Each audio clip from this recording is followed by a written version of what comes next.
നമസ്കാരം, ജന്മഭൂമിയിലേക്ക് സ്വാഗതം. ബസ്തർ, ഛത്തീസ്ഗഡ് വനവാസി മേഖലകളെ മതം മാറ്റാൻ അമേരിക്കൻ മിഷണറി സംഘടനകൾ ഇറക്കിയത് 95 കോടി രൂപ. 25 വിദേശ ഡെബിറ്റ് കാർഡുകൾ ഉപയോഗിച്ചാണ് ദി തിമോത്തി ഇനീഷ്യേറ്റീവ് എന്ന അമേരിക്കൻ സംഘടന ഇടപാടുകൾ നടത്തിയെന്ന് ഇഡി അന്വേഷണത്തിൽ വെളിപ്പെട്ടു. ഛത്തീസ്ഗഡ് അടക്കമുള്ള സംസ്ഥാനങ്ങളിലെ വനവാസി മേഖലകൾ കേന്ദ്രീകരിച്ച് വ്യാപക മതം മാറ്റത്തിനുള്ള പദ്ധതിയാണ് ഇവർ ലക്ഷ്യമിട്ടതെന്നും ഇഡി പത്രക്കുറിപ്പിലൂടെ വ്യക്തമാക്കി.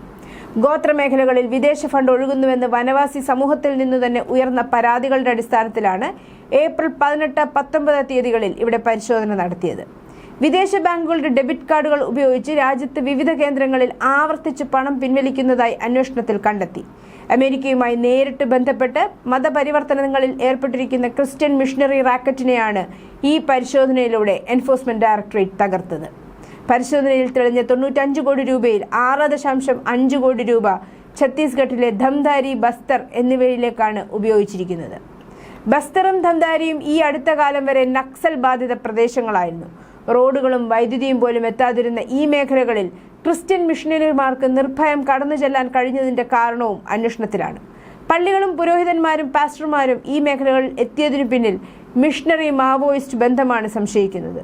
മാവോയിസ്റ്റ് ഭീകരതയ്ക്ക് മിഷണറി സംഘടനകൾ സാമ്പത്തികമായി സഹായം ചെയ്തിട്ടുണ്ടോ എന്നതും അന്വേഷണത്തിന്റെ ഭാഗമാണ്. വിദേശ ഡെബിറ്റ് കാർഡുകളിലൂടെ ഭാരതത്തിൽ നടക്കുന്ന സാമ്പത്തിക ഇടപെടലുകൾ അന്വേഷിക്കുന്നതിനായി നടത്തിയ ഇഡി റെയ്ഡിനിടെ ബംഗളൂരു അന്താരാഷ്ട്ര വിമാനത്താവളത്തിൽ വെച്ച് മൈക്ക മാർക്ക് അമേരിക്കക്കാരൻ പിടിയിലായിരുന്നു. ഇയാളിൽ നിന്ന് 25 വിദേശ ഡെബിറ്റ് കാർഡുകളും 40 ലക്ഷം രൂപയും പിടിച്ചെടുത്തു. USA ട്രൂയിസ്റ്റ് ബാങ്കിൽ നിന്നുള്ള ഡെബിറ്റ് കാർഡുകൾ ഉപയോഗിച്ചാണ് ATMകൾ വഴി പതിവായി പണം പിൻവലിച്ചിരുന്നത്. ഇത്തരം സാമ്പത്തിക ഇടപാടുകൾ കൂടുതലായും നടന്നത് നക്സൽ ബാധിത മേഖലകളോട് ചേർന്നുള്ള പ്രദേശങ്ങളിലാണ്.